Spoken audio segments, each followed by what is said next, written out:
Good evening and welcome to Justeventoneline News at 9. I am Anifat Ismail. The news headlines. Presidency refutes report of Tinubu's planned visit to US. Federal government arms on sustainable use of natural resources. Dangiwa decries state failure to enforce 1992 planning law. Student loan applicant eats 1 million, NELFUND says.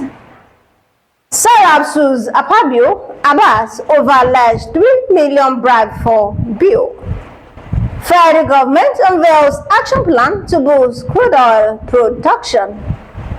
NiMet predicts dust is thunderstorms nationwide from Monday to Wednesday. Ilorin Golf Club marks 50th anniversary with 2-day amateur open tournament.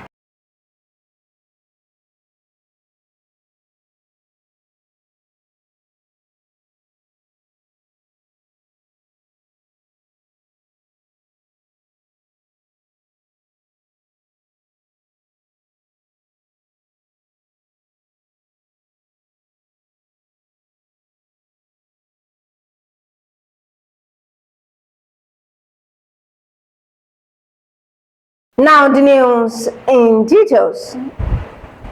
The Senior Special Assistant to President Bola Tinubu on Media and Publicity, Temitope Ajayi, has dismissed a report claiming that the President is scheduled to visit the United States on Tuesday for a meeting with U.S. Vice President. Ajayi, in a post via his official X handle on Monday, described the report as false and misleading, saying it had fueled unnecessary speculations and uninformed commentaries. The federal government has reiterated its commitment to the sustainable use of Nigeria's natural resources as a pathway to achieving environmental protection, economic empowerment, and poverty reduction. Speaking during the flag-off of a week-long training for members of the urban communities in Cross River State, the Minister of Environment, Lawal, said the government remains focused on promoting biodiversity-based enterprises that balance economic growth with ecological preservation. The Minister of Housing and Urban Development, Dangiwa, has decried the failure of most states to adopt and implement the urban and regional planning law over the 3 decades after its enactment, describing it as a major setback to Nigeria's pursuit of orderly and sustainable urban development. Speaking at the National Colloquium on the implementation of the urban and regional planning law, organized by the Nigerian Institute of Town Planners in Abuja, the minister expressed concern that only 2 states have domesticated the landmark legislation since its enactment 33 years ago. Dangiwa noted that the realities of rapid urbanization, climate change, and technological advancement have outspaced the law's provisions, making its review and updates both urgent and necessary. The Nigerian Education Law Fund has announced that applications for the student loan scheme have surpassed 1 million, marking one of the largest uptakes for the government-backed social intervention since the beginning of Tinubu administration. The Director of Strategic Communications, Nigerian Education Loan Fund, Osheyemi Oluwatui, described it as evidence that the scheme is gaining strong national traction and public trust. The agency said over 116 billion naira has so far been disbursed to students across universities, polytechnics, and colleges of education in Nigeria, covering both institutional charges and upkeep allowances. The Socio-Economic Rights and Accountability Project, SERAP has dragged the Senate President, Govt Akpabio, and the Speaker of the House of Representatives, Abbas, to court over alleged failure to investigate claims the lawmaker pay up to 3 million naira to sponsor or present bills, motions, and petitions in the National Assembly. In the suit, SERAP is seeking an order of mandamus compelling Akpabio and Abbas to refer the allegations to appropriate anti-corruption agencies for investigation and possible prosecution.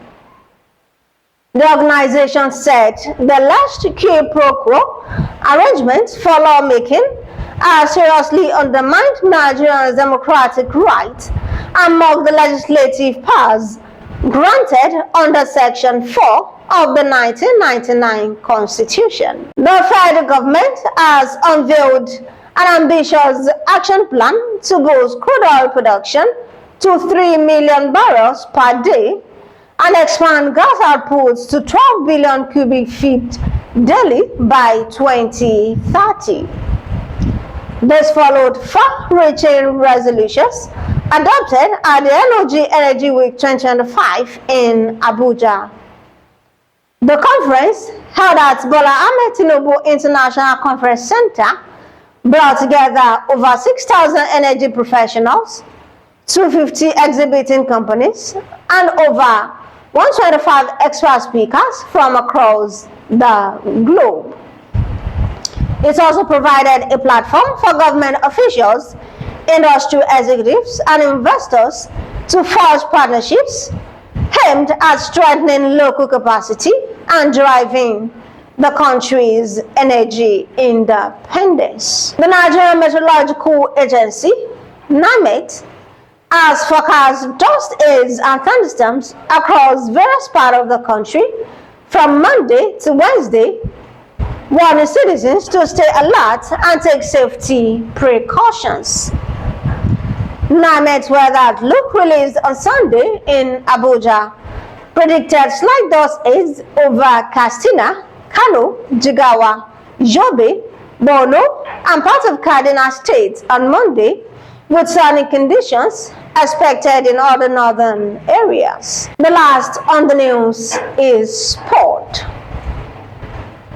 The Ilorin Golf Club will mark its 50th anniversary with a 2-day amateur open tournament scheduled for the Saturday and Sunday in Ilorin. Established in June 1975 during the administration of military governor Colonel Ibrahim Taiwo, the club was founded to promote and strengthen the game of golf in the state.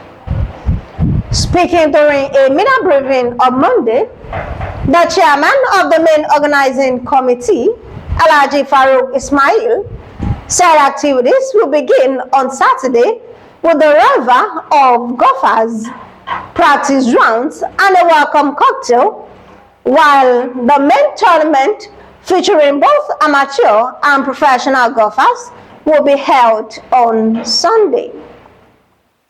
Also speaking, the club captain, Mr. Jide Allen, revealed that 140 amateur golfers and 23 professional players expected to participate in the landmark tournament.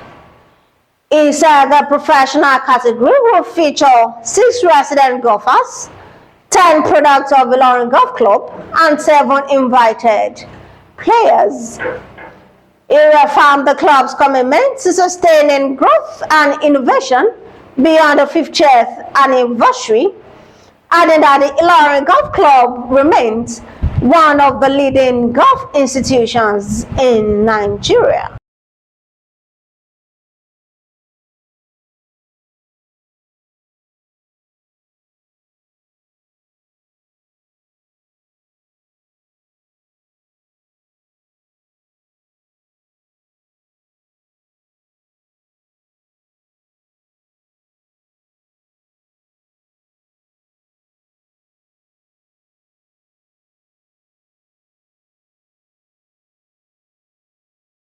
That will be all on Just Event Online News at 9. Here's the recap of the story. Presidency refutes report of Tinubu's planned visit to US. Federal government acts on sustainable use of natural resources. Dangiwa decries state failure to enforce 1992 planning law. Sudan loan applicant eats 1 million. SERAP sues Akpabio, Abbas over alleged 3 million naira bribe-for-bill. Federal government unveils action plan to boost crude oil production. NiMet predicts dust haze, thunderstorms nationwide from Monday to Wednesday. Ilorin Govt marks 50th anniversary with two-day amateur open tournament. Thank you for watching Just Event Online News. Always remember that challenges make you more responsible and brings out best in you. For more news, visit www.justeventoneline.com, and to read more updates, follow us on our social media platforms.